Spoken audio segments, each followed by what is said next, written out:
mic and plug it back in, thinking, oh, maybe it's just a little connection thing on my thing. And all of a sudden, it's just like, oh, well, no, you're not allowed to talk anymore. Oh all my right. gosh. I've had that problem too. I think you just need an update, because that happened to me too. Check your Windows settings after you get done with this, because it might just be a simple update. That's what happened to me a while ago. Really? Yeah, Huh. It was literally just an update and everything worked perfectly. I was like, oh my freaking god. But let's start in 3, 2, 1. You guys ready? Yep. Mhm. All right, LOL Podcast Season 2, Episode 12, actually. So I've actually ran into a TL fan and another C9 fan, actually. So me and Khan know each other from Kelsey's Discord group. He was talking in there, and no one was talking to him, and I was like, this is a pretty cool dude. And then I asked him, hey, you want to be part of the podcast? And he's like, sure, just set a time. So Khan, you want to introduce yourself? Yeah, so I'm Khan. Rathacon, as a lot of people know me by on Twitch and places like that. I've been somebody who's been following League for ever since Season 2. Oh my god, really? Yeah, I remember my first big thing with League was with a friend at college. We were watching Season 2 Worlds. But at that time, by that time, I've already leveled up my count to 30. I kind of started understanding what the game was and stuff. But I've been following the whole scene and everything since Season 2. Just your average gold player and stuff like that. I wish I could reach gold. I wish I wasn't so fucking trash at this game. No, you can get there. If I can get there, you can get there. It just comes down. A lot of it comes down to this is the part I hate. Just sticking to one role and playing. Yeah. No, it's definitely been an interesting split with the LCS so far. There's some positives, there's some potentially negatives going on and stuff like that, and I'm sure we'll get into all that. Yeah, and then Lord Ravioli, I actually met him through the Cloud9 Facebook group. I posted about my podcast. Sometimes I don't really advertise in the group unless it's actually something C9 related, because that is a C9 group. And then he talked to me, I was like, hey, this is a pretty cool dude. And I was shopping for new podcast members, so he's like, yeah, I can join whenever you want to. And I was like, oh, nice. So hey man, how you doing? Introduce yourself, where you come from, things like that. All right, cool. Yeah, hey, I'm Lord Ravioli. You guys just call me Ravioli or Kyle, my real name. I've been playing League since about Season 6. Okay. I play support and jungle. I just like controlling the map. That's why I chose those. I'm a gold level player, and yeah, I just fell in love with competitive League. Honestly, more so than actually playing solo queue. I just enjoy analyzing the game, breaking it down, seeing why things work, why other things don't work. It's just what I really like. It's the same thing in other sports. I enjoy breaking down traditional sports more than actually playing them. And yeah. Are you a basketball and a football fan? Yes, I'm more so college basketball. I live in Cincinnati, Ohio. Oh my! So we have a bunch of college teams around here, but no NBA teams. So I just naturally gravitated toward those because you root for the hometown team, and that pretty much forms your interests at a young age. You know what I mean? Oh yeah, I'm an Eagles fan, man. Eagles, Dodgers, and Lakers. Those are my teams. Oh, nice. Oh man.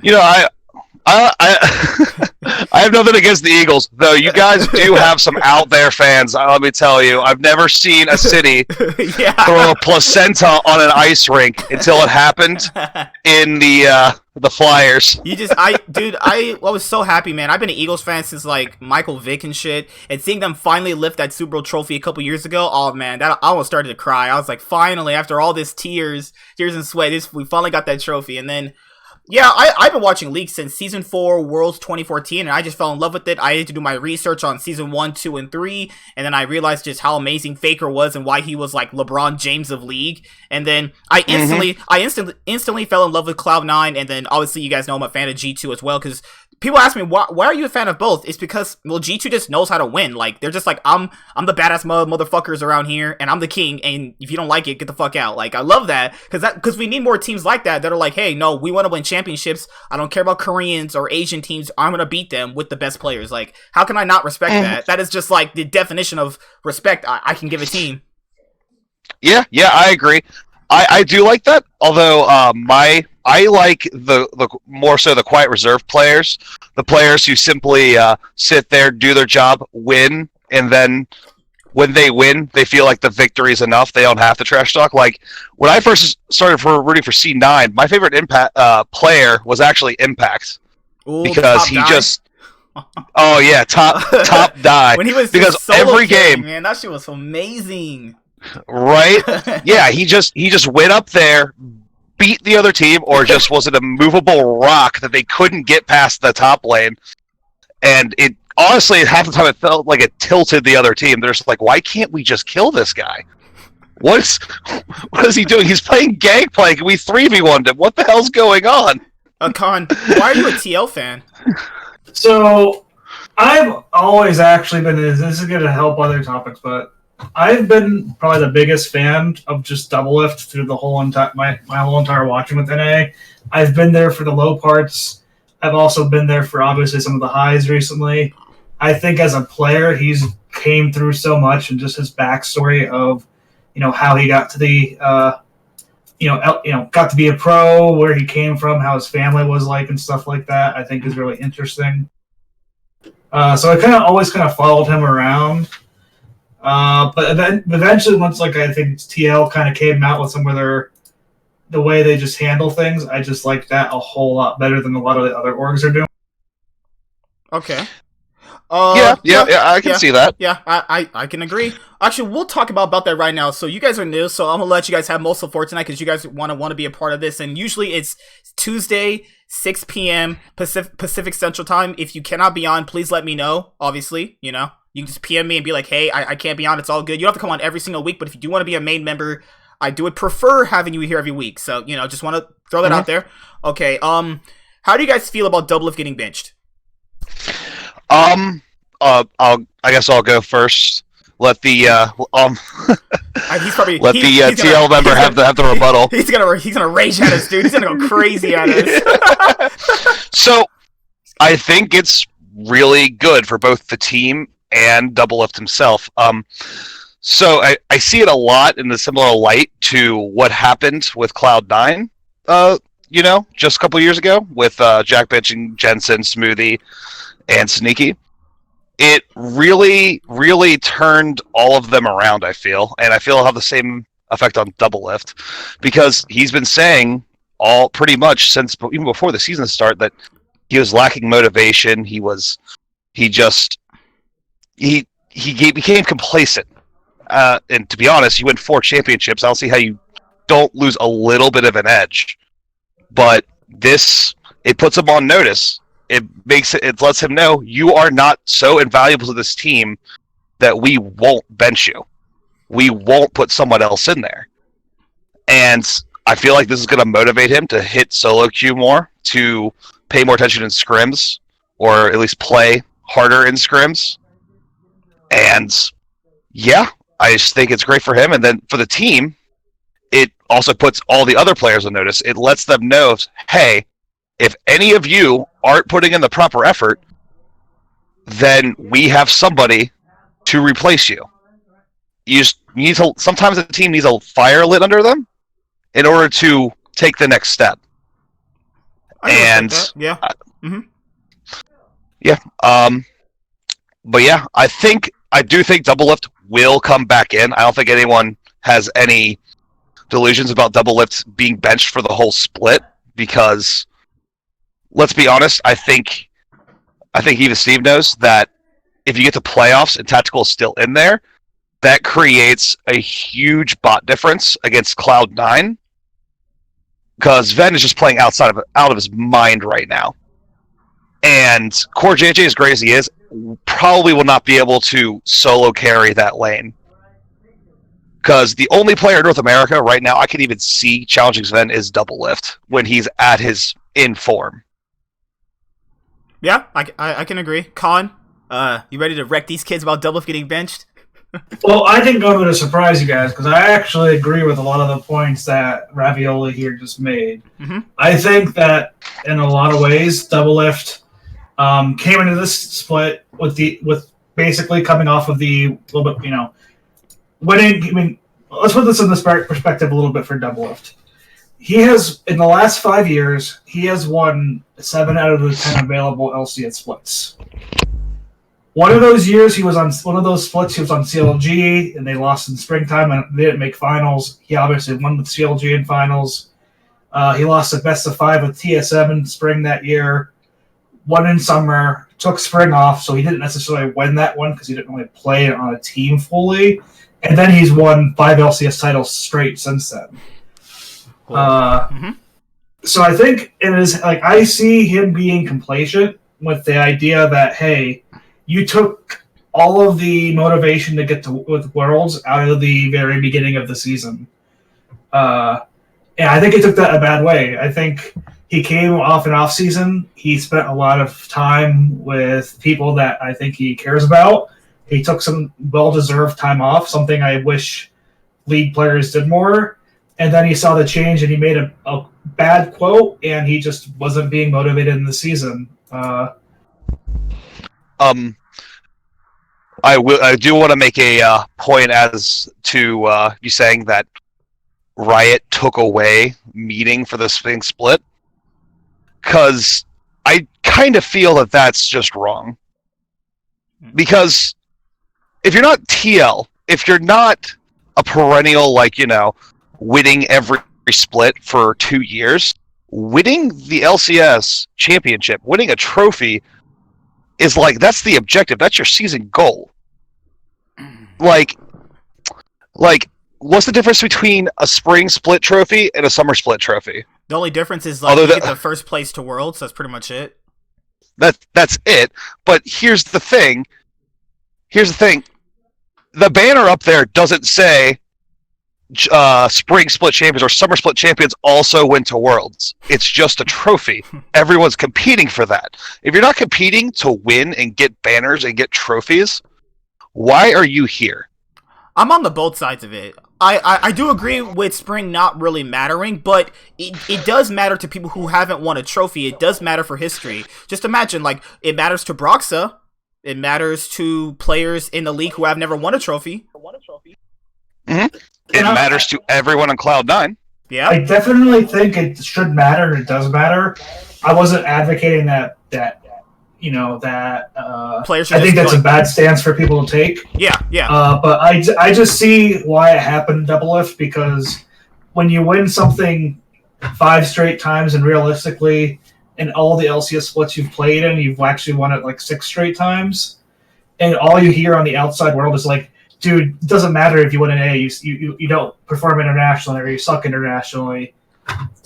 See, I've always had a problem with that mentality too. It's horrible mentality. Yeah, because this is the thing, rest in peace Kobe Bryant, he never thought that way. He wanted to win as many trophies as he could. Michael Jordan, LeBron James, it's go up to Faker right now and tell him to his face that spring doesn't matter. He will literally cuss you out in Korean. You're the fuck are you talking about, idiot? You bronze trash. It's that the reason why people make fun of it. Yeah, you're right, Con. You're 100% right. People with that mentality are just it's the worst. No one can get better if you think like that. Winning a lot of titles is going to cement you in history. Not only that, and you're also creating something for yourself in the future. Why should you not, as a pro, want to win as many titles as you can? That, I just can't fathom that. You know what I mean? People want this to be a professional sport. Well, people in professional sports want to win every single title they can ever possibly win. That's just how they function. Exactly. And it's even on an improvement standpoint. If you're taking, in football they call it taking plays off, this would be taking a split off. Even if you're playing, you're not trying your hardest, or you're not scrimming your hardest. You're not going all out. So you're not pushing yourself because you're not 100%. You're not going to improve unless you are giving it your all every week, in every scrim, in every game, in every VOD review. You need to keep pushing if you want to get to that level. You want to be better than Teddy. You want to be better than the Shy or whoever Okay, you let's be consider honest the here. best player in the world. Let's be honest, he's not getting past the Shy. The Shy's like a Well, monster. Holy. Here's a question back at you. Well, I'm guys. saying, I'm Yeah. saying, I'm just joking. I'd say, I'm saying, let's just say Licorice.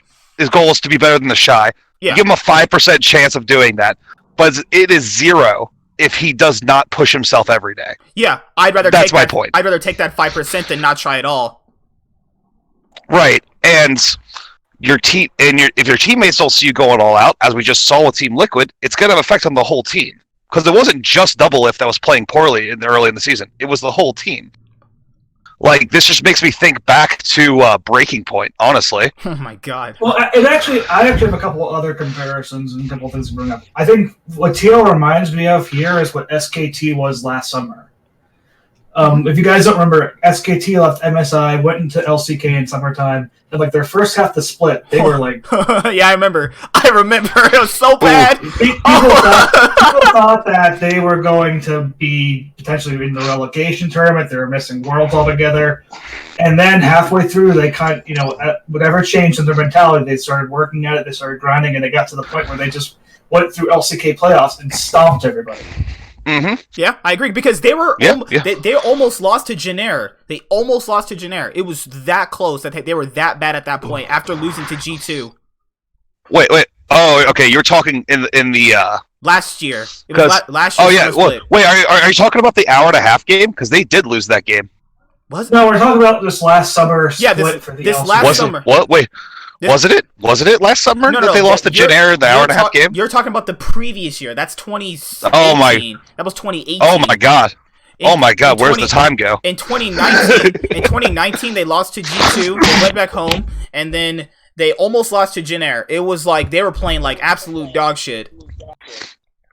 Oh, okay. Yeah. You're right. They were just like trash. But then they bounced back. They all put in the solo queue work. You saw them streaming every single day. And this is the thing. Like, how can North America ever? I mean, I don't ever believe NA won't win Worlds, because like these like never narratives always get broken. Like, NA can't never make semis at Worlds. Well, Cloud9 did that. Well, North America can't reach finals of international tournaments. Well, that narrative got broken. Eventually, NA is going to win Worlds, but to eventually do that, there's got to be a shift in mentality somewhere. You can't go like, well, fucking Shy is better than me, so I might as well not play solo queue. Like, if you're not trying, and I said this yesterday too, if you're not trying, get the fuck off the stage. I don't want to see you on there and you're not trying. Well, the other point I So wanted to also bring up- hold on.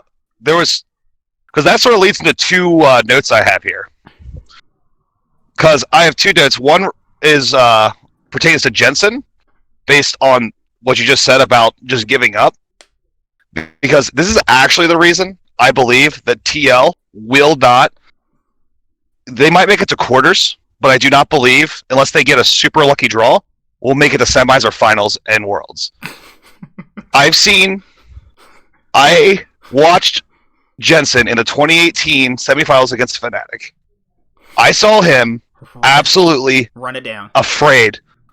No, he was terrified. He was shitting his pants the entire time. That's why we saw him play Lissandra. What was it, 3 times? I think so. Yeah, you're right. Because, yeah, this is the guy who also had a panic attack on stage. Like, he's great. He's really good mechanically. Don't get me wrong, but this guy obviously has a mental issues as far as pressure.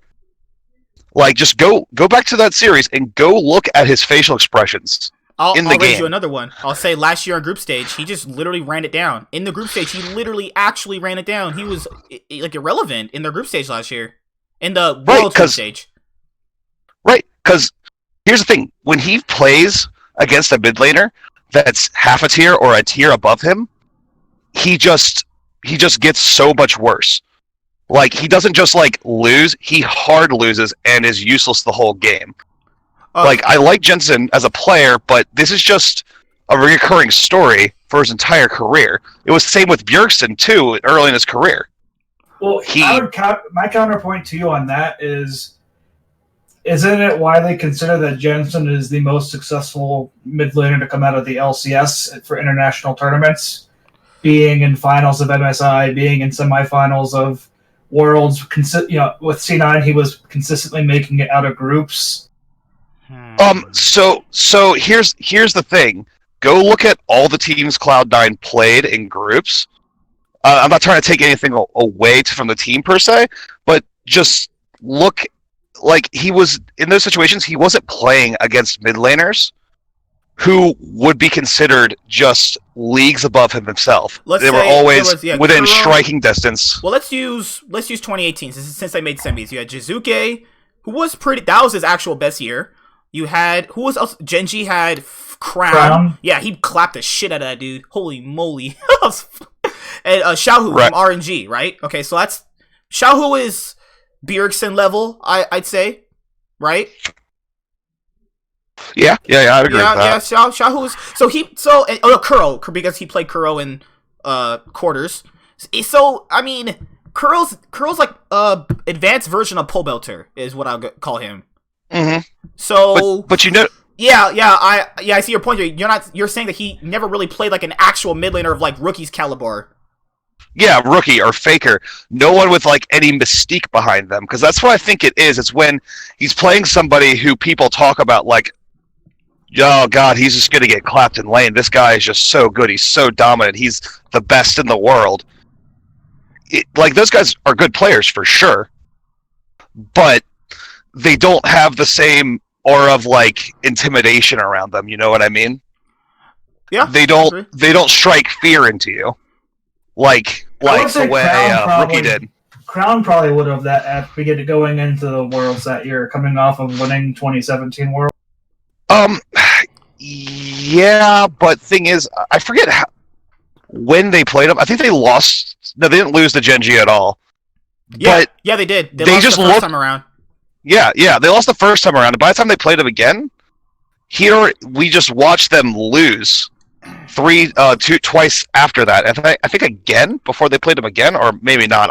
I can't quite remember off the cuff. My issue with Jensen is that I think he's actually better than Bjergsen, and I think that his thing is he doesn't really know how to beat people better than him, and I think he needs to overcome that. Like, every time I saw him at, like, MSI playing up against, like, Faker or Rookie, he just looked like he just didn't even know what to do against them. It was like a gold player playing up against an iron player.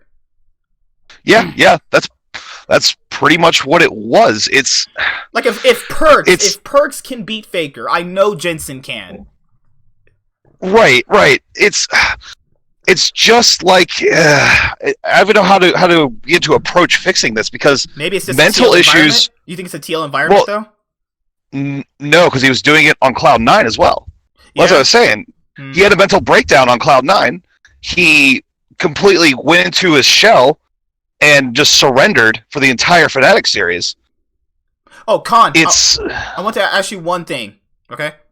So, last year when TL won against IG in the semifinals, and people said that IG only won, TL only won because let me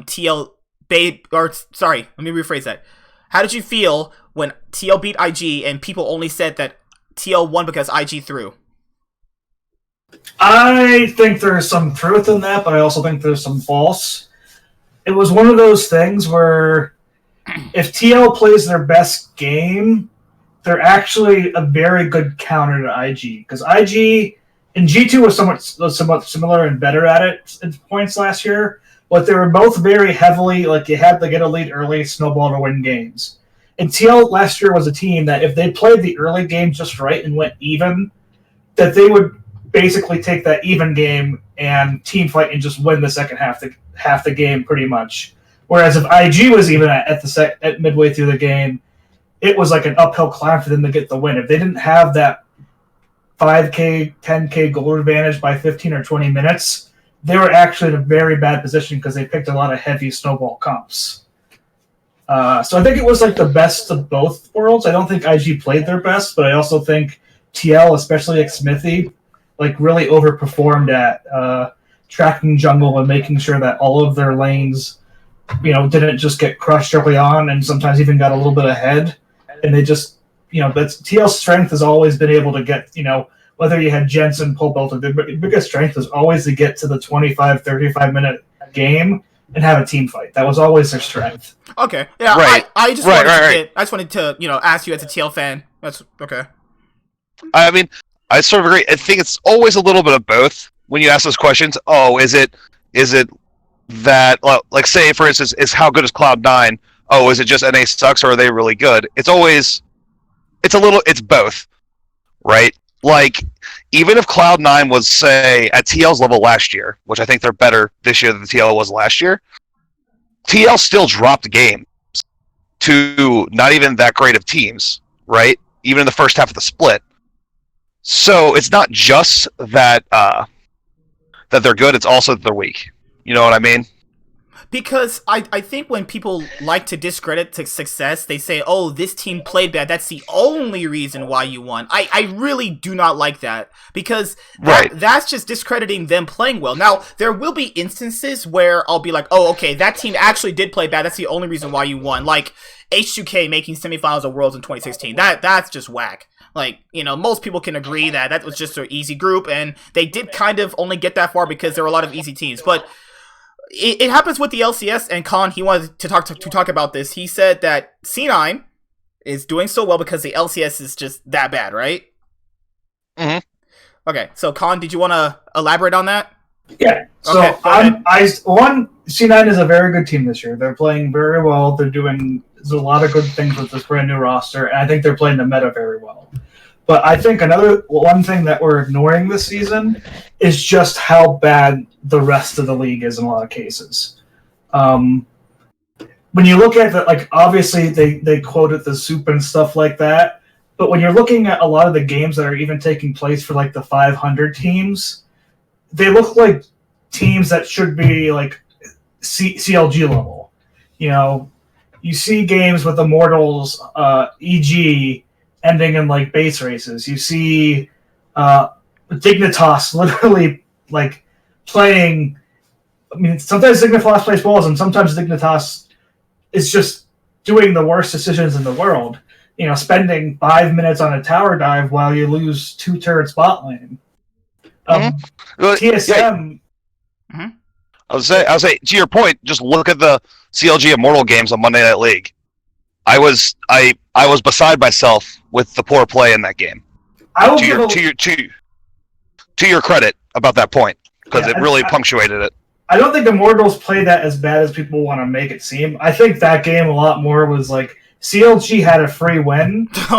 Yeah. And for some reason it's like they were at a casino and they had the cash out for the win. Oh my god. And they were like, I might just win this jackpot down the line though if I can keep rolling. It's like, oh my god. It's like there was a hot stripper on freaking Paul Belter's lap, and he's like, oh, I could end the game, but I need to finish on this girl first. Oh my. I mean, obviously there was whenever they killed everybody but the support, they could have just pushed down one. For me, the second biggest one is they had controller Elder buff. The Elder Dragons when it spawned. And yes, there was a big super minion wave pushing up top, but their mid one was pushing heavier, and they were getting their top and hit back. And CLG decided to then just all back, give up the Elder Dragon, then give up Baron, and then just watch Immortals just walk in and win the game. I was like, right.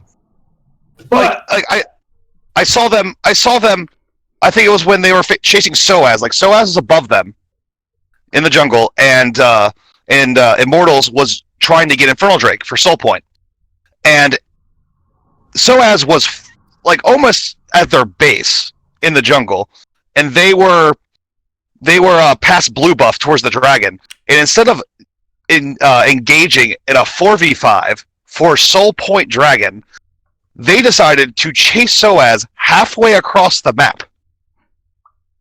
That's like Silver Bronze-esque. They had Baron. Play right there. It was literally open mid. They could have won. Right, and when they had Baron, they got Baron. They just pushed down the mid lane. There was a side lane on bot that was in the middle of the lane that they could have sent 1 or 2 people to just push up. So when they got to their base, they could actually pressure 2 towers at once. They decided not to do that. And did they even get the middle tower in that Baron push? I don't know if they did. I can't remember.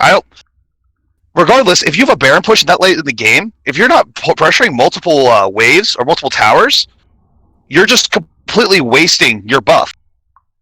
And they just didn't demonstrate any ability to manage their macro play at all. Yeah, but even besides the point, I think when you even look at some of the orgs and teams, obviously TL as a whole, no, I'm not going to say all of their players, but I want to say 2/3 of them did not come into the split looking to go full at it at the start. One of them is benched now. One of them had a very good last couple weekends with Impact. Obviously, not having Broxa until 3 weeks in wasn't ideal, but it definitely hurt their squad that way. But I even look at it at some of the orgs. You see teams like orgs like Immortals, Golden Guardians, 100 Thieves. Especially 100 Thieves is the one I point out. It's like they have so much talent in some areas, and then they purposely put people on their starting roster with the idea of, well, we want them to get some time right now, so that they can get better and they can be ready for, down the road when we feel like we're more ready to win as a team.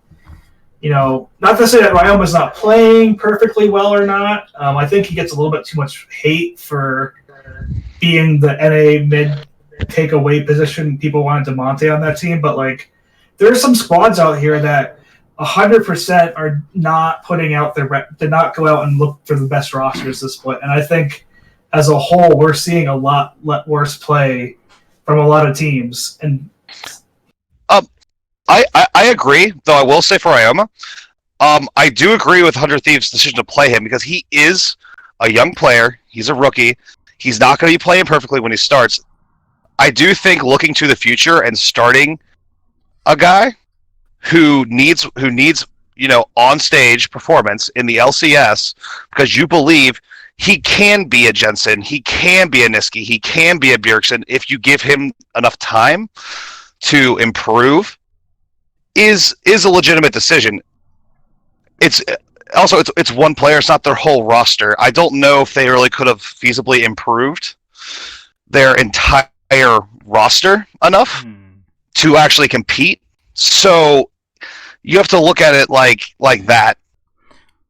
And the thing I would say about the Cloud9 thing, what you asked me before, is that Cloud9 historically has always kind of been a top 3 team, right? We look at most of the splits. Like the worst split in recent years was when they were in 7th place in 2015 spring, and then you had that one split in 2018 where they went 12-8 because Riot chose to play 7 tiebreaker games in one day. I was like, all right, that's just bullshit. So outside of those 2 splits, they've actually been a top 3 team for most of all their splits, right? Playoffs, finals, And the reason why when people say they're only doing so well because the LCS obviously is bad, that's a really hard thing to actually take in. Because if you're always consistently at the top, if you're at first place one of these splits consistently, I don't think that's actually the bad thing. So what I pose is if I saw Golden Guardians as the first place team in the league, that's when I would say, okay, the LCS is kind of bad. But Cloud9 has kind of always been top 3, top 2 in the league though. I think this is the only exception that I would actually give them. This split specifically. I'm not saying the LCS isn't playing bad, but I'm saying that they are also individually doing well on their own, because saying that they're only doing well because the league is bad is also discrediting how well they're playing too. And I think that them always being a top team and knowing how to always win, because they were doing the exact same thing last year. The issue with last year is that they had weaker players in certain positions. Sneaky! Fuck! But okay. I'm gonna need to talk about that after you're done with your point. I'm just kidding. Okay. I think you might be talking about the wrong portion of the bot lane last year.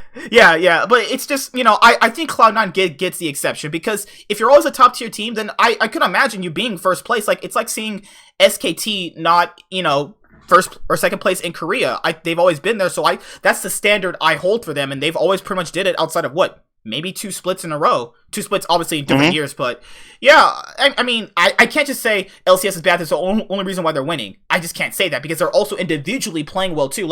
If they're playing as boosted as Immortals, okay, all right, League sucks. We are doomed at Worlds. We are never winning MSI or nothing. But that's just my take on it, my hot take.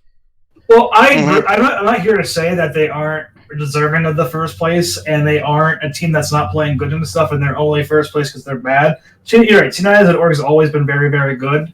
My point is, I don't think that this team is the best NA team we've had of all time, just because they're undefeated. No, I actually agree with you. I actually think Go ahead. I'll let Matt lead. All right. So here's the thing. Here's why I actually believe they are. It's because Cloud9 is demonstrating a superior level of macro play that I've actually seen from North American teams. I can't remember how long. Like, it's not even that they're smashing their lanes. It's that they are moving around the map, controlling side lanes, and controlling objectives at such a high level that they don't actually even have to hard win their lanes.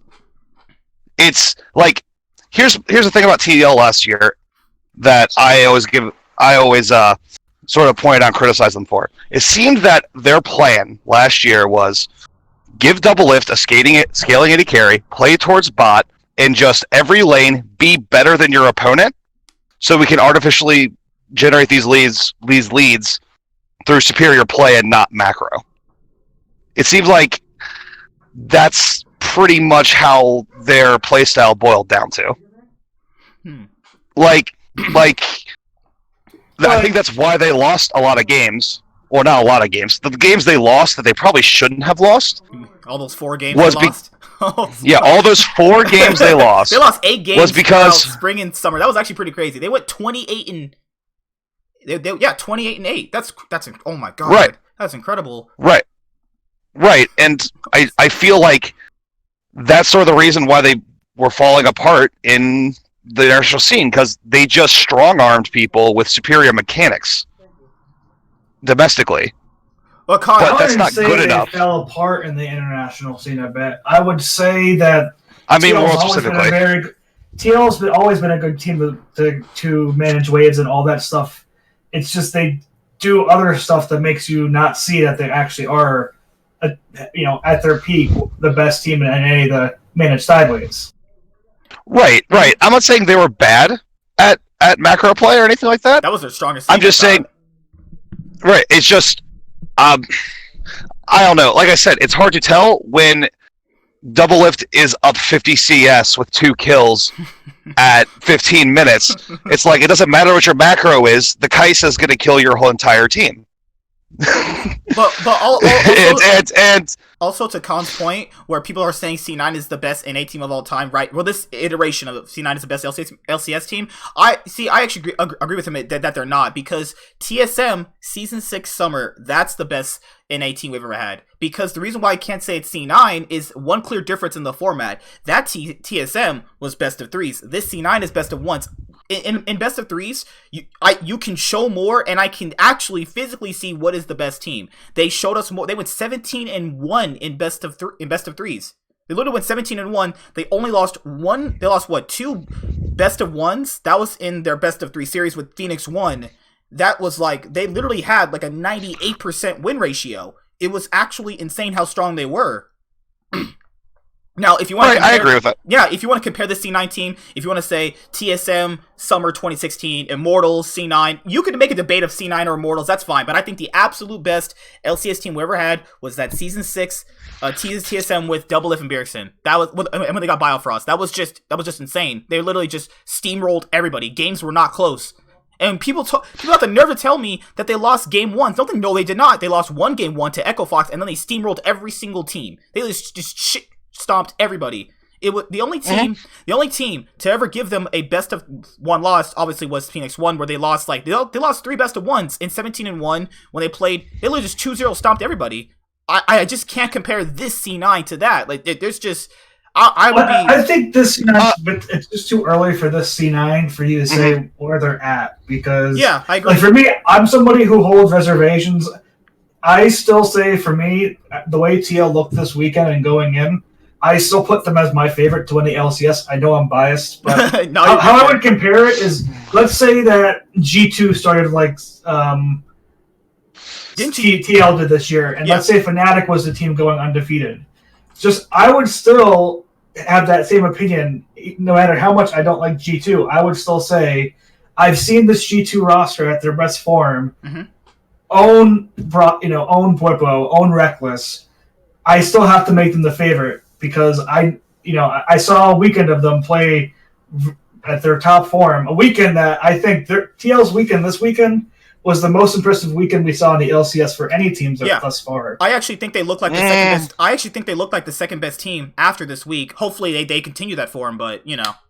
Right. That being said, it's real easy to look like the second best team right now when your competition is FlyQuest. Also, but I remember this happening before. TL subbing out a player and doing well with Keith and Piglet. Oh man, deja vu after all these years. Oh yeah, right. Yeah, deja vu. I will say real fast. I don't like comparing this Undershade Cloud9 to any team before 2017. That's when we switched back to best of ones, right? Mm-hmm. Because not only the best of threes and the best of ones make it a different game as far as drafting is concerned. The game has also changed significantly, which is how dragons are managed, with how Rift Herald's managed, with plates and everything. The game is just played differently now than it was when those teams were stomping around crushing people. You know what I mean? So it's really hard to tell. If you just took that 2016 TSM team and just plop them today in today's meta, we don't know how they would respond to it, how they would play it. So it's really hard to tell. Yeah, I agree. We should make a bet. We should make a bet, honestly. I also, for me also, and I'm happy we make a bet or not, is I've seen Licorice and other players on C9, and Blabber you can include in this too because he played in a couple series, go against TL in playoffs and basically be spanked to the next weekend. Even seasons where they go 2-0 in the split for TL, stomp them in both games, they go in and they play TL and they get 3-0'd. Yeah, that did happen once, and then in another finals, they went 3-2, and, you know, it was a coin flip in one team fight that cemented TL's victory. But yes, Licorice in the 3-0 did not play well. But once again, we are, 3 splits removed from that? So, and Licorice has evolved as a player, in my opinion, in that time. So, I don't feel it's right to take a stat from 3 splits ago and try to apply it to the player as he is now. Look at Crown. Look how much Crown has changed. God, he went to CLG and failed. I feel so bad for him, my boy Crown. I think that's somewhat true, but I do think with playoffs there is a actual kind of like you talked about with Jensen. There is some type of wall you can talk about creating that until that player bursts through, I'm going to hold them a little bit down in my belief that they can succeed in playoffs. I agree. Yeah. I mean, that's fair enough. It's just I don't know. This Cloud9 team feels different.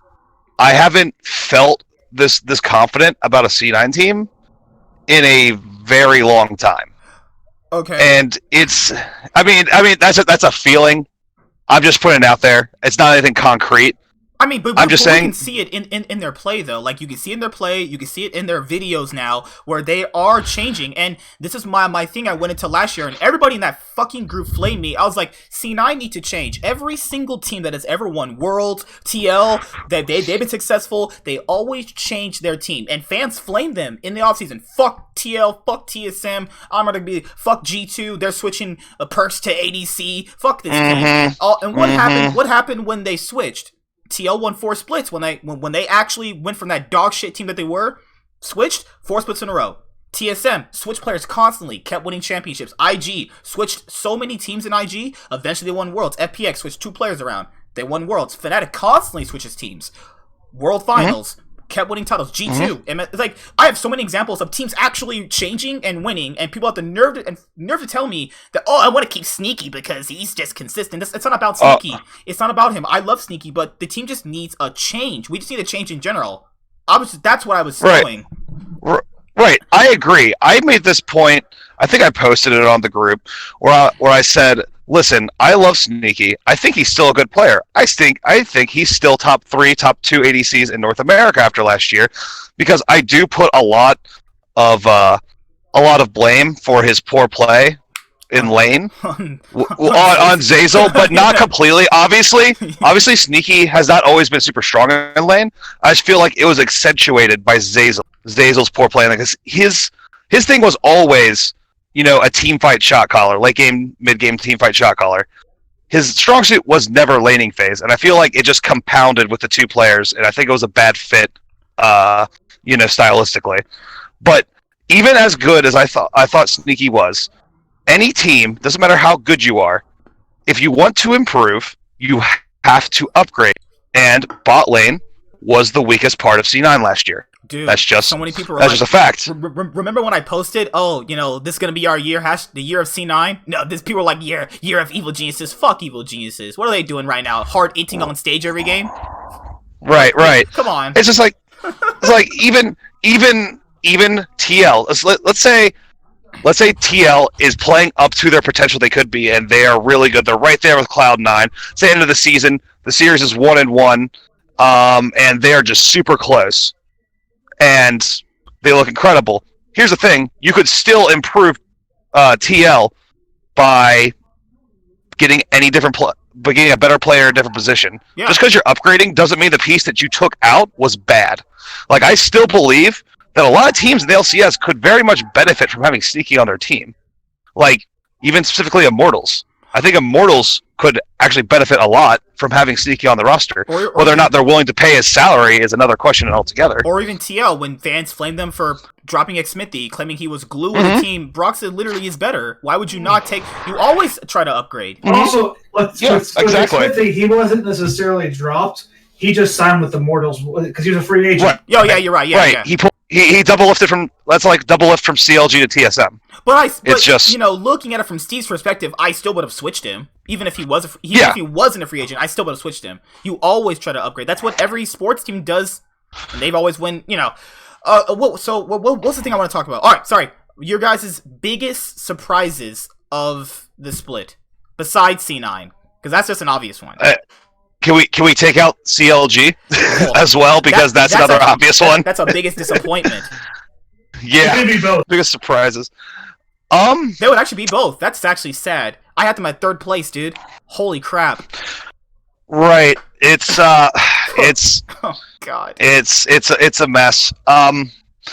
So I would actually say Keith being not awful as a support. I'm kind of floored by it. Are you trolling? I think you're trolling. I don't think Keith has actually not been that. Like, if you look at the stats that he has, isn't as bad as what people want to say as support. He's not. Right. He's not a hard enter. He's just a basic low-level support. Is what you're saying.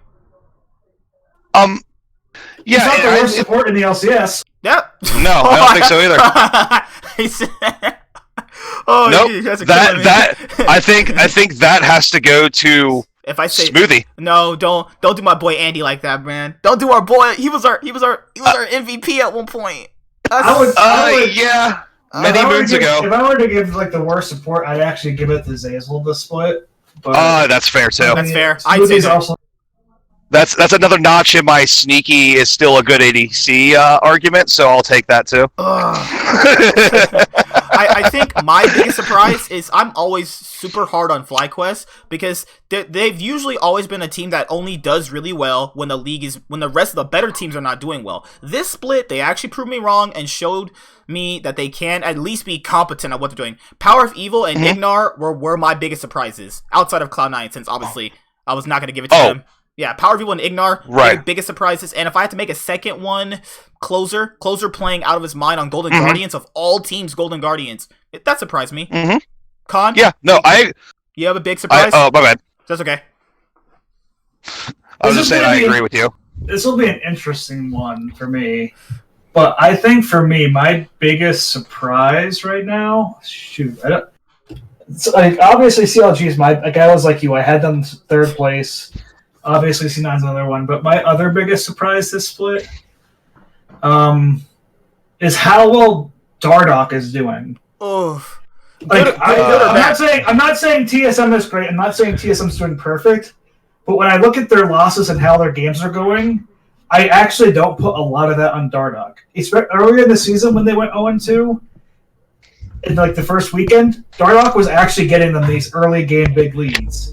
As a jungler in this, in the current environment, if your proactivity early in games is consistently getting your team, 2 4K gold advantages by 15 minutes, and your team is losing, unless you're the shot caller of that team, I don't know TSM, but if I assume he's not the shot caller, Hopefully it's not your fault for always losing. Yeah, you're actually putting your team in the best place to win. I actually agree with you. I think that he has not been what people were thinking he was going to do. Like, he's going to get on stage and punch Broken Blade in the face if they start losing. I thought he was playing pretty well. And him and Broken Blade have actually played really well together.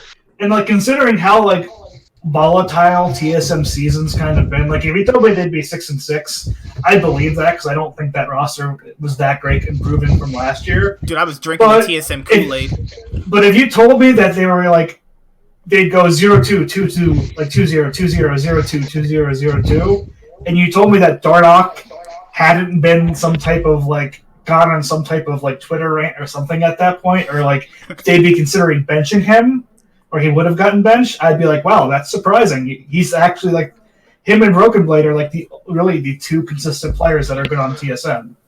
Right. Dardoch's problem has never been play or mechanical play. It's always been how he interacts with his teammates and how that brings dysfunction, and it seems like he's kept a lid on it. I will say, though, he has had a noticeable drop-off in his play after the 20-minute mark.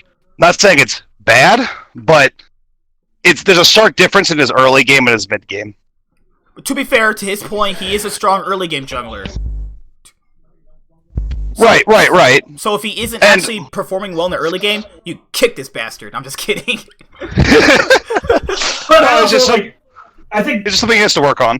Yeah, I don't think it's working, but I also think that's like a stagnatic thing you can break that and back the TSM for so many years now that it doesn't even matter sometimes like who is the jungler on that team or even who's other laners. They always seem to come back to the same issue. So that's for me is like for the longest time TSM couldn't find a jungler to be proactive early and get them early leads like this consistently.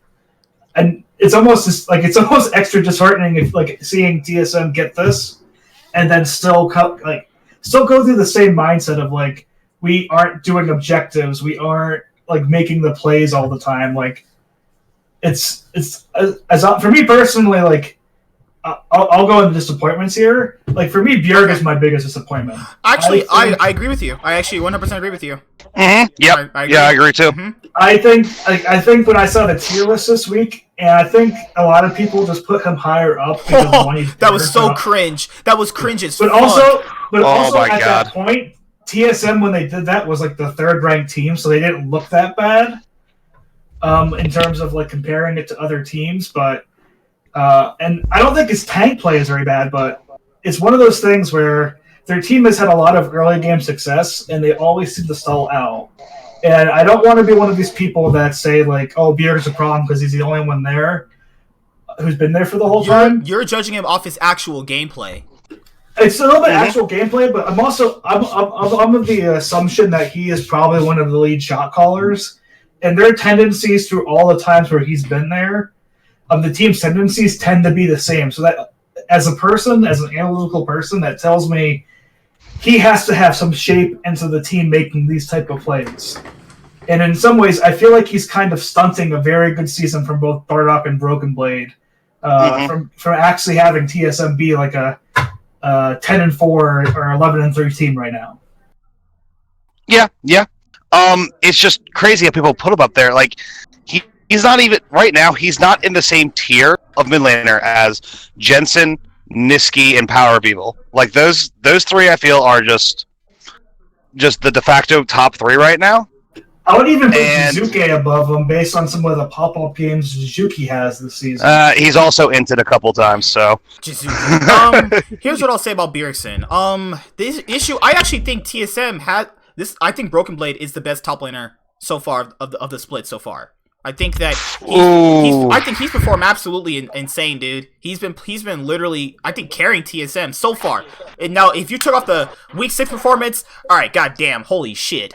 I don't want to even see what the hell he was doing there. But you know, sometimes if you're the best in your role, sometimes you have bad weeks. But I think Bjergsen, he's not been what people have been expecting of him this split. And people are going to be like, oh, well, history, blah, blah, blah. He won, he's got MVP like 3 times, so apparently that makes him the best. Like, what does that do right now? What does that do right now? He has not been playing good. He just has not been playing good. If you tell people that, they're going to call you a troll. Yeah. Yeah, that's true. It's just listen. Sometimes players just get worse, or they don't. Not even get worse. I feel like the rest of the league has gotten better, or at least the top end of the league's mid laners have gotten better, and he has not improved at the same rate. You know what I mean? Like TSM the competition also, has got. TSM also molding Go ahead. him. TSM also molding him into a player I don't think he should be, honestly. Mm-mm. I just don't think he should be that Doinby shot caller guy who can play it. Like, let him be the NA faker people called him. Like, if you are a player who wants to hard carry and be like Faker, then do that. Don't let somebody tell you you're not doing that, because weren't they winning titles when he was doing that? And they have not won anything since he stopped doing that.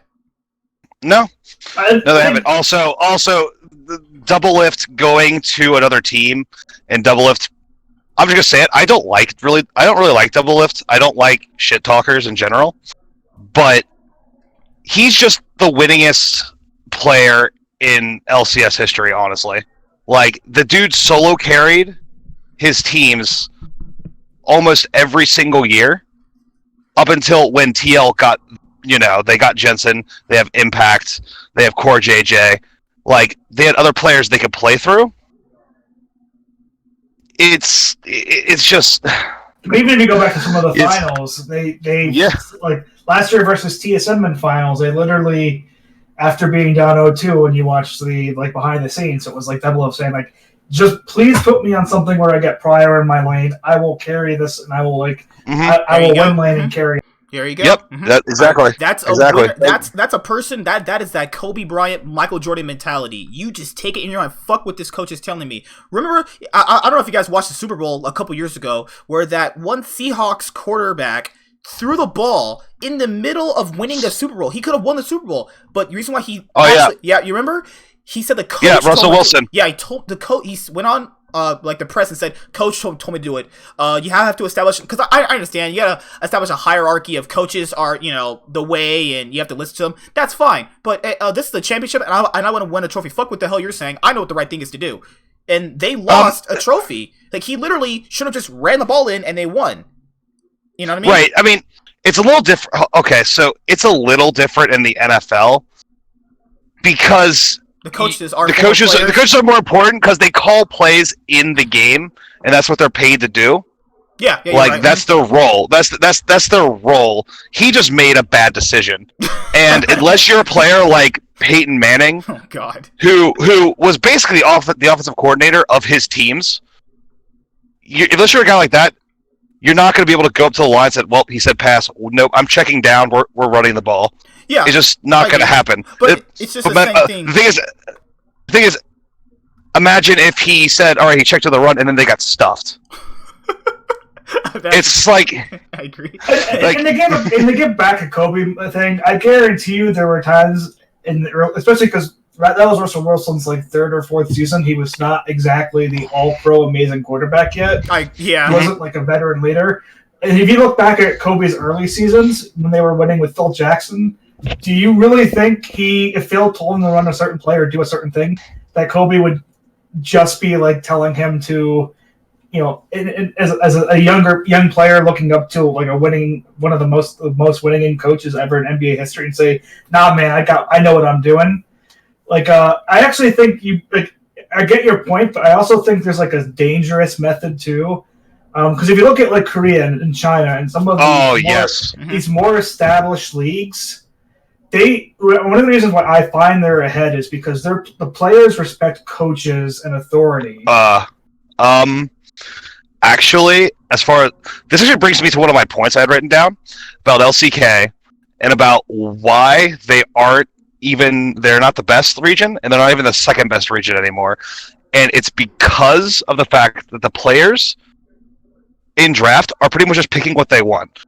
I was watching a podcast with LS. I forget which one it was, but he basically brought up that he's frustrated with Korea's players because they really just draft what they want. They don't listen to their coaches, really. They are the coaches as far as draft is concerned.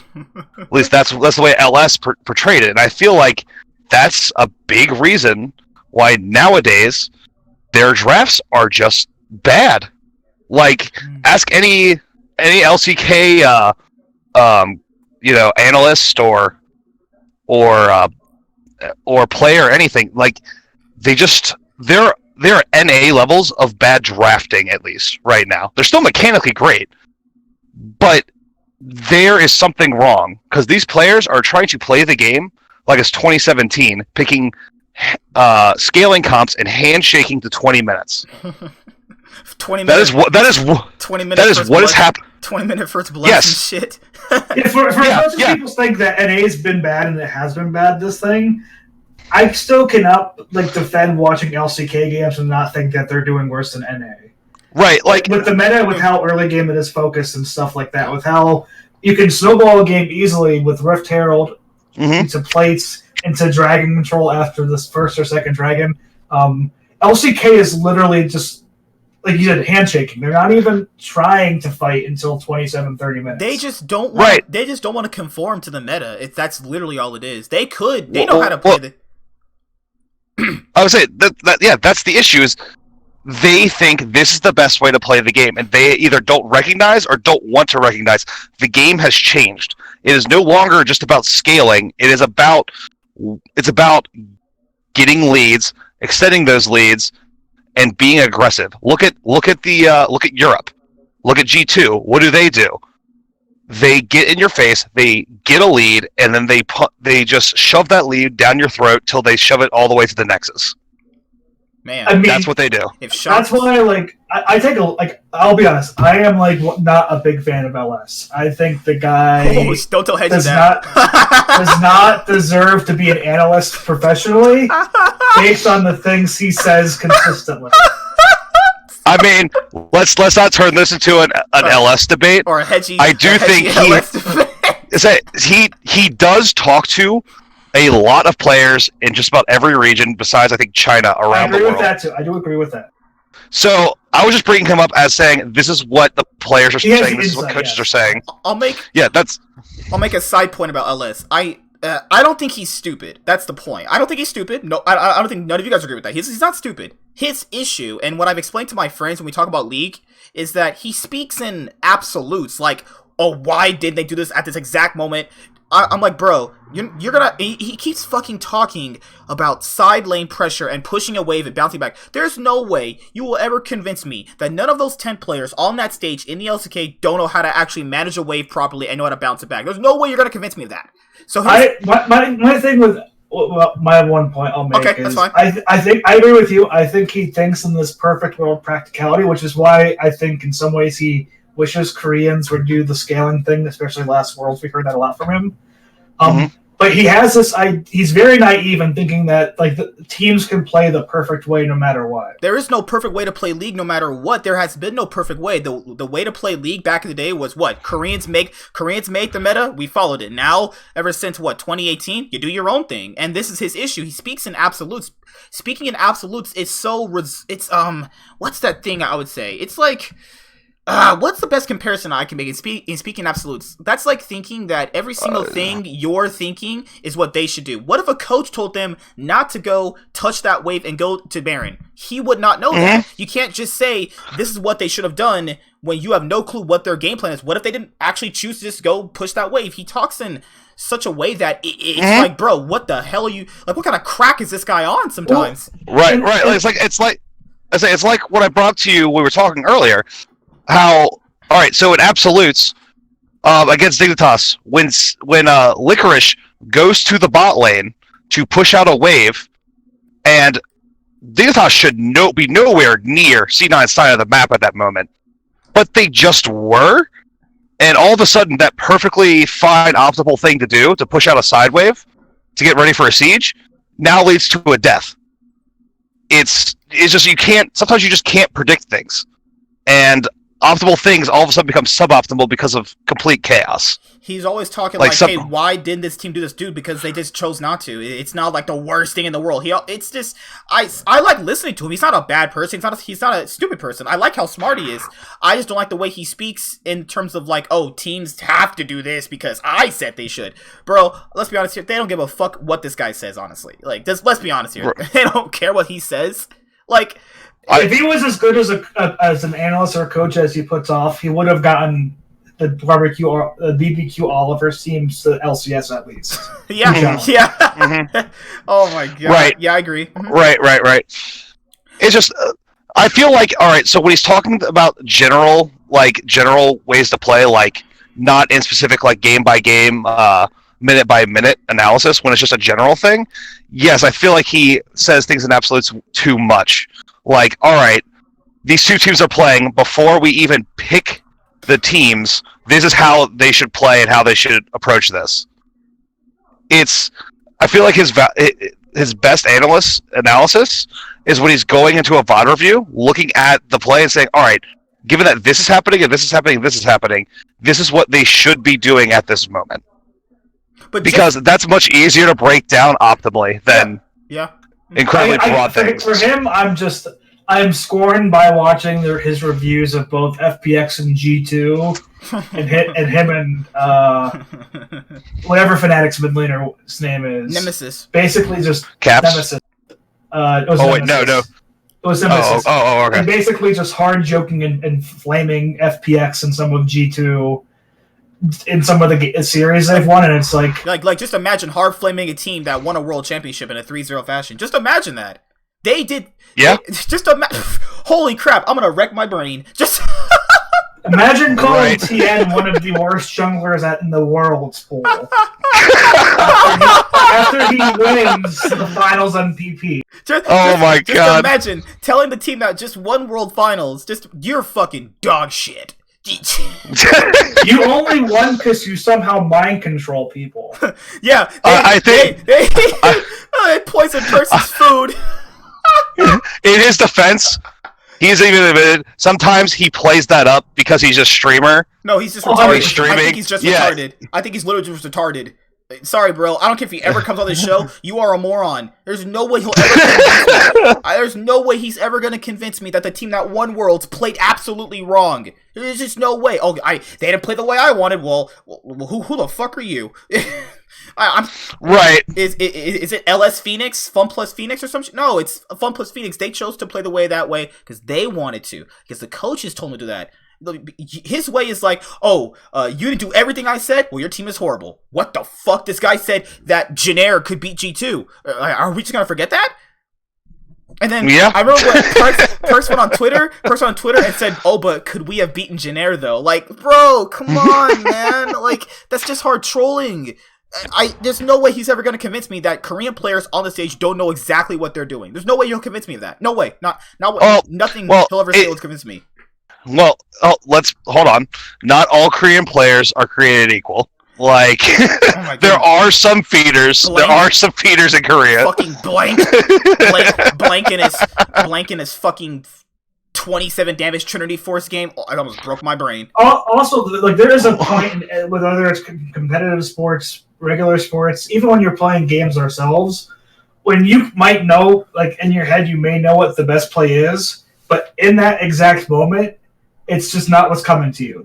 You can speak to any sports. You just made one with Russell Wilson. You know. Yeah. You can think a lot of times where like there should be obvious plays to make, and there is an obvious thing to do, but you're sometimes talking yourself out of that for something that you think is either better, that could be better, or that could be worse.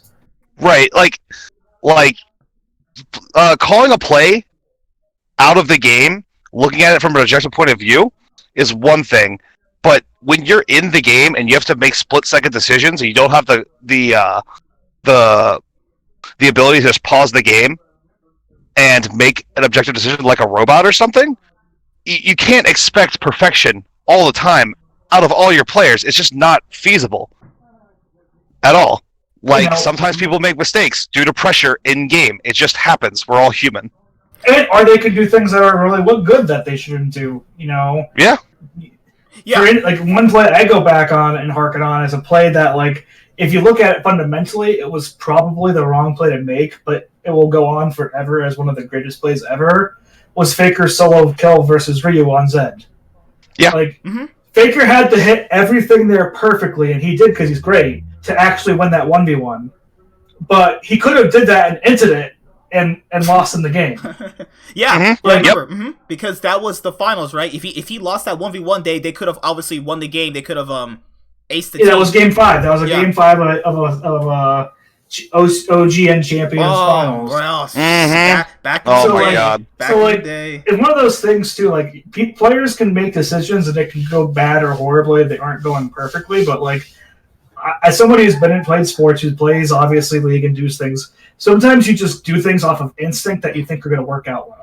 Oh, Mhm. tell me, last night I played Sejuani, flashed, ulted backwards, and then I lost my team the game. You know, I thought that was the right Yep. thing to do. Yeah, that wasn't intentional, but they flamed me. But the point that we're trying to make here, guys, is just because you know what the right play is after you got out of the game doesn't mean you were thinking that in that exact moment. Like, you can't Mhm. judge what you could have did when you already are out of something.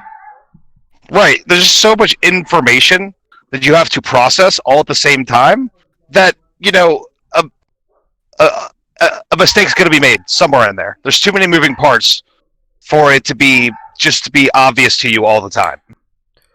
All right, you guys watch LEC, LPL, and LCS, right? I watch a lot of just individual games in LEC. I'll maybe watch some of the bigger matches. I can't follow that consistently and watch LCK consistently and watch LCS consistently. I work too damn much. Yeah. Oh no, I just want to question. Who is your guys? So we're like mid-season so far. Who is your mid-season MVP? Well, we'll start with the LCS. Who is your mid-season MVP for the LCS? Vulcan. I can agree with that. I can agree with that. Just to be a little bit different, and I changed a little bit this thing, but I actually put Ignore as mine. I was thinking. I was just All saying right. Power of Evil from FlyQuest. I thought, oh man, they've been really good so far. Mhm. They're literally MVP quality players right now. I think Well, I think PoE is very good, but in my defense of like Ignore, I see him making a lot more proactive plays around the map that has allowed their whole team to play better in some areas. And that's why I give Ignore a little bit of the edge. But if I had my first choice, I would probably say Vulcan. Right. As far as Flycast though, can we not put Viper in the sentence MVP caliber players? Because Who told you that? What kind of Vi- crack was that person smoking? Holy yeah, I need some hometown Alabama crack for him. Now, there's only two people on FlyQuest that you can consider that, and that's either PoE or Ignore. Every The rest single of them split, are Right. ranking. every single split. Dude, Right. I have people in my DMs telling me that Santorin is a top 4 jungler. I'm like, this guy is the same player every single year, just does nothing, and his team wins the game for him. He is literally Right, not he's- good. like he's the definition of Basic. he's milk toast. Like Oh my in baseball, God. Oh my God. in baseball, there's a stat called WAR or wins above replacement. Oh, Santorin yeah. Santorin is that average player that the stats are based off of. He doesn't even gank. I've seen him gank like he doesn't really gank though. I've never seen him really gank. Proactive. He passed really well. Oh great, he can path really well. Oh fuck, he's a jungler. What the fuck? Is that the standard we owe people now? Fuck you people. It's kind of yes and no. I'll fight back a little bit on that. I think pathing is something that is a lot more important to junglers than some people want to realize. I think ganking is definitely very important, don't get me wrong. But I do think there's a big drop-off in LCS in a lot of leagues and junglers that just don't path correctly and they get far behind. Mhm. Santorin's a jungler. Yes, he isn't doing much flashy things or doing great things, but he's also a jungler isn't really going to get shit on or an early game, and that he's always going to at least stay even in that role. Yeah. As I said, he's an average, serviceable jungler. I'd put him somewhere like maybe 5 or 6. Yeah, I just Just in there, middle of the pack. I just can't consider that like best in the role because if you're talking about best No. serviceable jungler, No. then Smithy is best serviceable jungler. But is that really a best jungler though? But see, at least he's able to be serviceable in the way that wins consistently. Santorin's is like he's just kind of invisible a lot of the time. So that's why I don't hate the guy. Obviously, it's just I've seen this so many years from him. He's really not changed that much. No.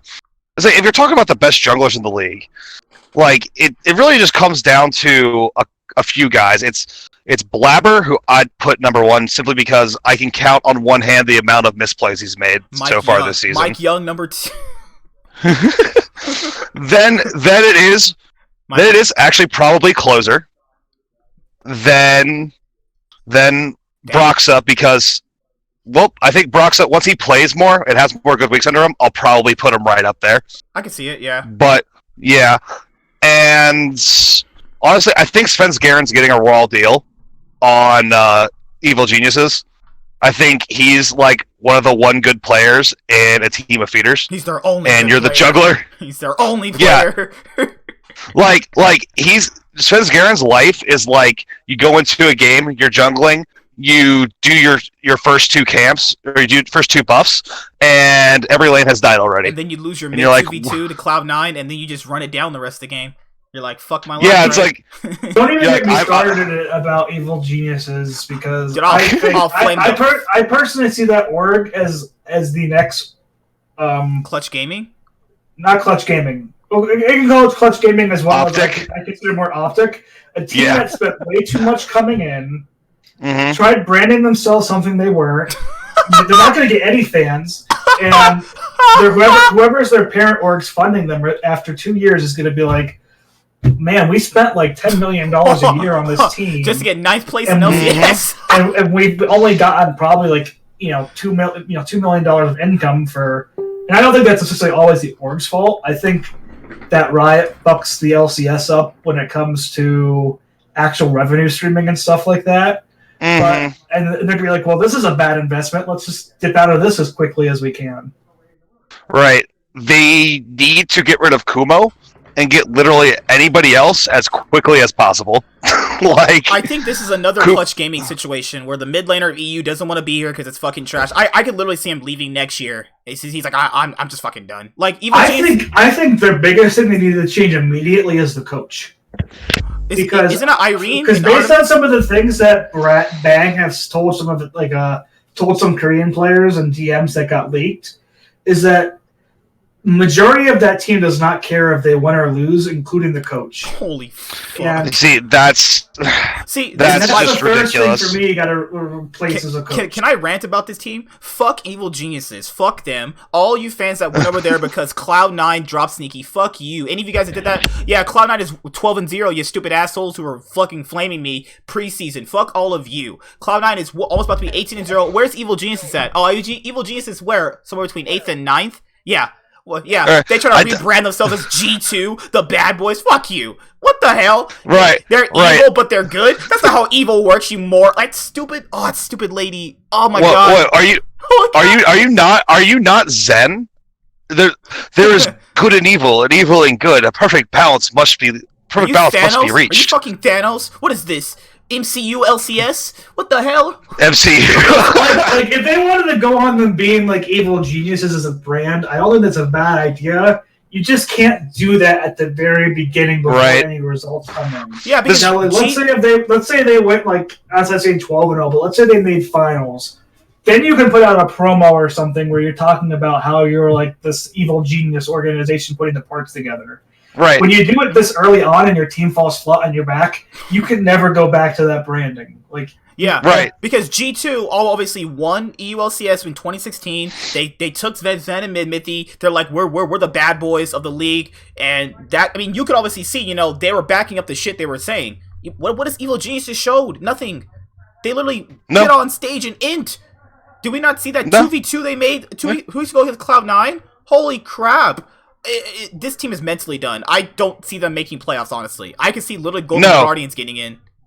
well, ironically, Evil Geniuses, Ignitas, Golden Guardians, and 100 Thieves are all tied for 6th place right now. Holy Yep. moly. I think out of that. Hold on, before we move on to this, I'd like to point out one thing that because of how bad the branding was for Evil Geniuses, sort of highlights how good FlyQuest was in their branding campaign. Yeah, I'm gonna fight back against doing the trees. you. Hold on. Is just doing the trees thing is a good thing. You're not flaming anybody doing that.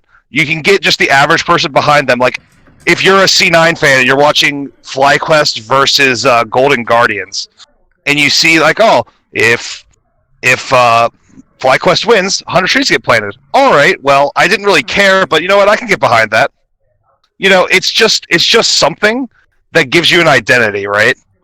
And even if they completely fail, it's not something that's just going to go away. You can still go back to that.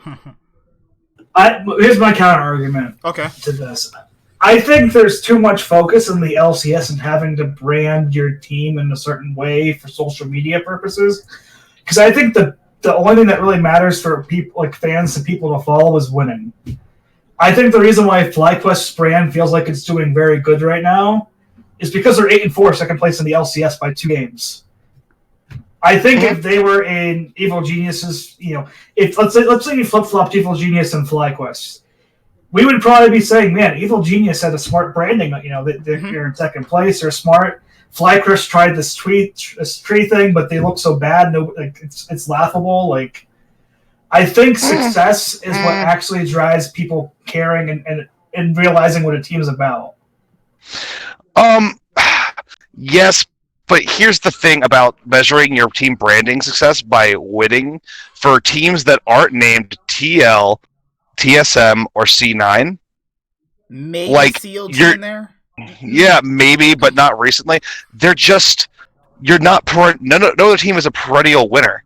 No other team has a history of doing that. None of those other teams actually really expect to be at the top of the standings competing for a championship.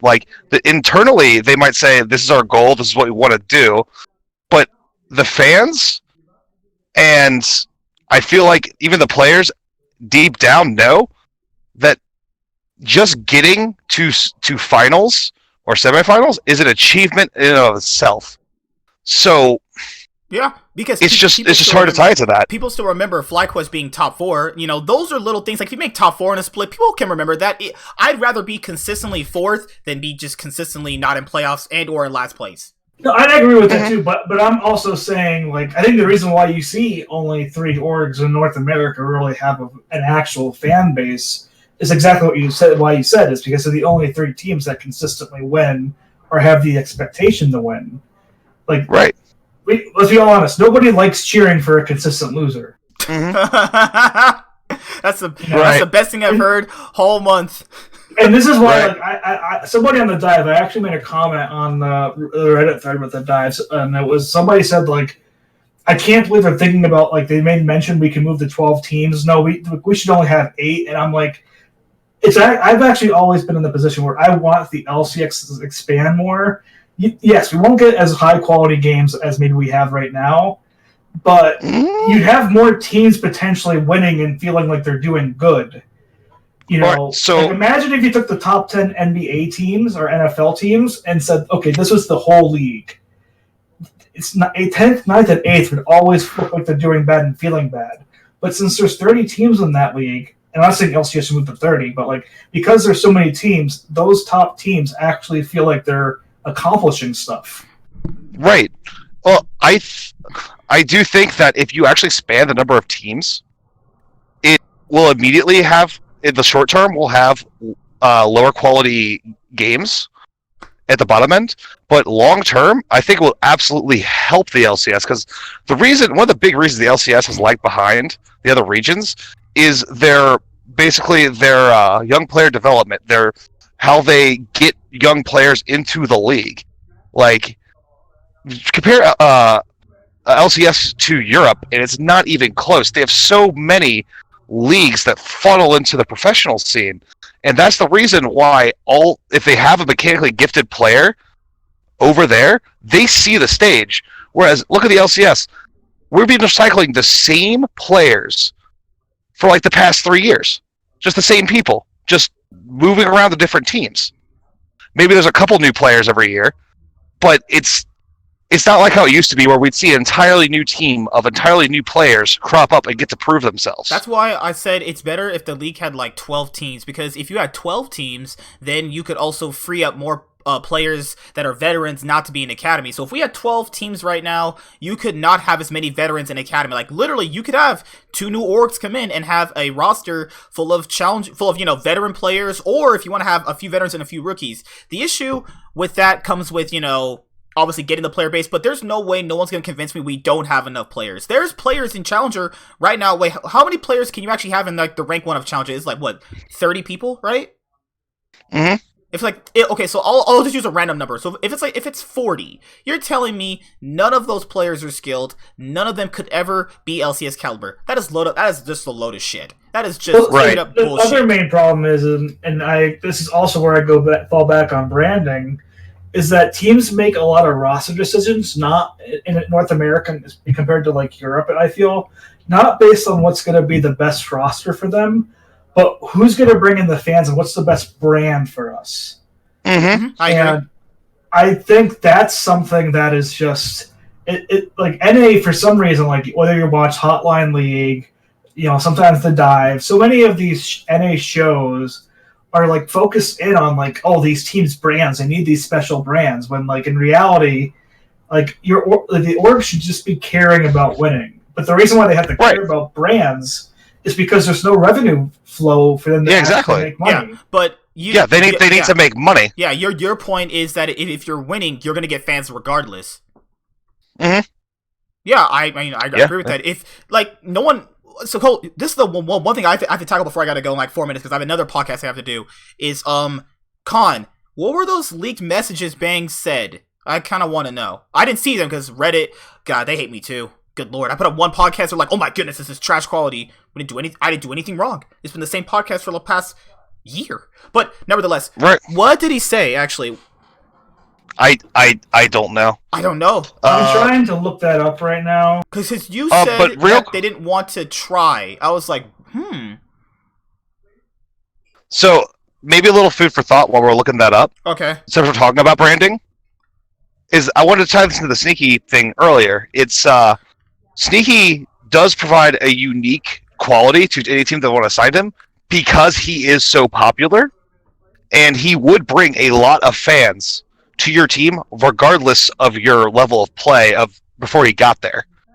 He would actually be a huge boon for a team like Evil Geniuses or Golden Guardians. Like, he could just give them a lot of fans to buy merch, and he could probably be better than whoever they have in the bot lane. I think he'd be better than Wild Turtle, or at least the same.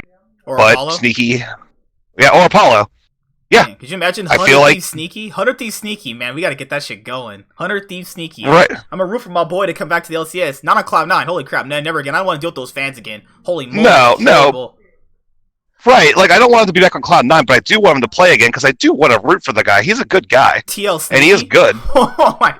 Doublelift and Tactical's contracts are up. TL Sneaky, baby. Let's go. Impact Jensen and Sneaky on the same team again. Oh my god, that's Cloud9 2.0 right there. No. I heard Cloud9 2.0 was gonna be Evil Geniuses, and that failed me. That didn't. I mean, I had no faith in them anyway. But what team do you guys think would be the best fit for that? I think it's FlyQuest. For Sneaky? Yeah, I think it's FlyQuest. Either 100 Thieves for Meteos, because he likes to be with friends. 100 Thieves TL, because he has pre-existing synergy with Jensen and Impact. Or FlyQuest. I think FlyQuest could fit him. They're ran by the Milwaukee Bucks. They got money. They can pay his buyout. Yeah. Also, like I said, he actually fits in perfectly with the flower child, plant some trees, save the planet, good and nice guys Naked brand flower, they have going. Naked flower cosplays and shit. God. Yeah. Yeah, think of the cosplays. Think of the cos. Him wearing nothing but just a flower on his dick. Just imagine that. God damn. And you know that would have 8 million clicks. You just know it. I would only click it to see, and I would only click it for research purposes. Just only that. Just only that. Yeah. Yeah. Of course. Just like when I subscribe. Research. Just like when I subscribe to Riley Reed's YouTube channel, is only just to see how she was doing in her personal life. Wink.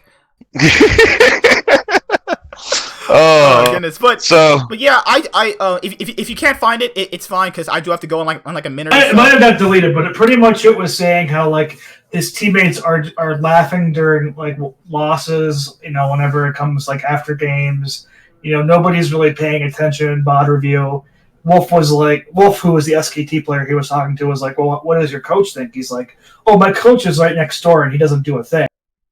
So that sounds like Breaking Point. That's Breaking Point 2.0. Can't wait for the movie. It sounds like literal C9 players laughing after VOD review. It's literal it's like they took the C9 for environment and they brought it to Evil Geniuses. The problem was it worked on C9 for a long time, but guess what? You have to have very specific players, and the beginning of the end of that culture was Licorice, and I'm not saying he's wrong for wanting to change it, because it got them far, but to go to the next level, they got in a I forget what his official title is. The coach, basically the U.S. Army guy, who was trying to teach them rigorous training, schedules. Just optimal.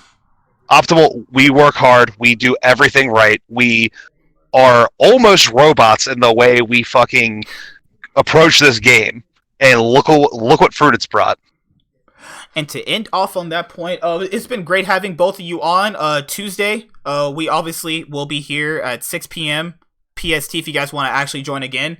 It'll be me, Con. I don't know how consistent you're actually going to be on, but if you're always welcome to be on in general. I can be on. You said Tuesday at 6 p.m. is something I wouldn't be able to do just because I work. I get out of work at that time, and I have a 30-minute commute. Okay, right. But if you ever want to do a solo one where I get your take another day and then edit it together, that's fine too if you want. That's what. Yeah. Out of curiosity, but the last thing before we leave, sure. My game of the week this week is FlyQuest versus TSM. I agree. Hard agree. Hell yeah. Who do you guys think wins that? Imagine FlyQuest versus TSM is more hyped than C9 versus TSM. Just imagine that. Because I don't think anyone sees a reality where C9 tries and they lose. I don't see it. No, they don't even lose Baron. They don't even lose fucking Baron. Right? No. Well, No, but I'm gonna say this is a caveat. Whether or not how Darduck plays. If Darduck has a successful early game and gets his team ahead, TSM, I think, wins. If Darduck does not have two kills or 3 kill participation by 15 minutes, I think it goes to FlyQuest. So I think I'm gonna call FlyQuest. Con? I'm actually gonna go FlyQuest, but my kind of reasoning to it is TSM is I think they're a team based on momentum. And knowing against C9 in the first game, and they could beat C9. I'm not saying it's unrealistic or it's easy. It's a real too real. I can see a world where TSM pops off early and can beat C9, but I see them losing against C9 and then going into FlyQuest game and again their momentum's negative, and I see them going 0-2 again. This week. Oh my god. I give TSM a 20% shot to beat Cloud9. I give them 2%. It's only because I believe Cloud9 is trying to make things difficult for themselves, and it's going to catch up at some point. But I think against TSM, you don't want to do that. I think going in, you might want to just show Bjergsen who's the big daddy around here. Niski's the best mid laner. He's definitely not the best mid. But the thing about TSM too is they've showed high highs and low lows. So if you get TSM this weekend and they're coming in at a high, just like with TL with a high, you can see them competing with C9's level. Yeah. Whether you get that TSM this week is the question. My thing is just, I think the bot difference is going to be overwhelming. Just like for the longest time, Doublelift Team's bot difference for so many years, it's going to be so it's going to be a real uphill battle, I think. Okay, I have to go right now. So, all right. So anything you guys want to say before we close out? No, I look forward to coming back on, watch Hotline League. You might see me with hot takes there every now and then. But don't be the TL fan I saw last night. That was holy moly. Oh my god! Oh my god! I literally there's being being skeptical, and then there's being that guy. There's this. I might have been this guy, so go ahead and. No. I'm just joking with you, but it's people were just saying literally get off the call. I was like, what the fuck? That's because I get on there a lot, and I'm usually I take more controversial good takes, but I was on there this week about something. So no. I'm sorry. No, was that you who said those things? That's what things were said potentially. I think you said C9's record. Cloud9 over. Yeah, it's overrated. TL's record looks more impressive than Cloud9 because of how bad the league looks or something like that. Was that you?